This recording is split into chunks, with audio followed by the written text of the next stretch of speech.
Chapter 6, Sloka 30. Yo mam pashyati sarvatra. Yo mam pashyati sarvatra. Yo mam pashyati sarvatra. Sarvancha mai pashyati. Sarvancha mai pashyati. Sarvancha mai pashyati.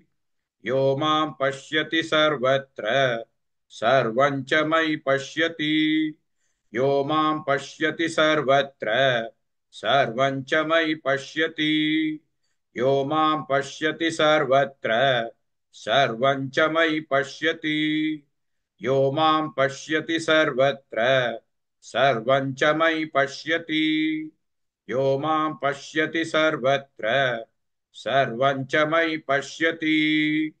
तस्याहन्न प्रणश्यामि तस्याहन्न प्रणश्यामि तस्याहन्न प्रणश्यामि सचमेन प्रणश्यति सचमेन प्रणश्यति सचमेन प्रणश्यति तस्याहन्न प्रणश्यामि सचमेन प्रणश्यति तस्याहन्न प्रणश्यामि सचमेन प्रणश्यति तस्याहन्न प्रणश्यामि सचमेन प्रणश्यति तस्याहन्न प्रणश्यामि सचमेन प्रणश्यति तस्याहन्न प्रणश्यामि सचमेन प्रणश्यति यो मां पश्यति सर्वत्र सर्वं च मयि पश्यति तस्याहन्न प्रणश्यामि सचमेन प्रणश्यति.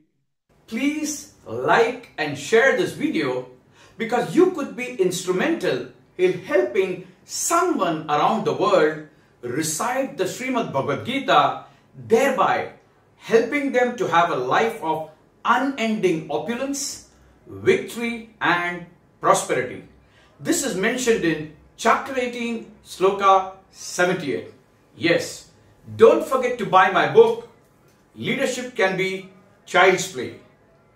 Namaste.